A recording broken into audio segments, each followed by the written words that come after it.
Hi everyone, welcome to our channel Design Curious. Today I am sharing an amazing Canva video frame app that lets you extract frames or images from any video easily and for free without any extra charges. First, select your video file or upload it into Canva. If your video is not saved on your system, simply download it from Canva and re-upload it into the video frame app. Once uploaded, a small window will appear where you can move the cursor along the timeline to choose the exact frame you want to capture. You can either extract a single image or all frames from your video with just one click. If you are done extracting, simply press the stop button.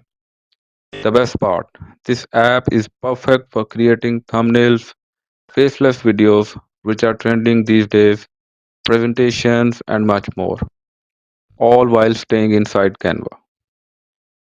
Stay tuned for more awesome design tips and hacks for Canva, and let's get creative.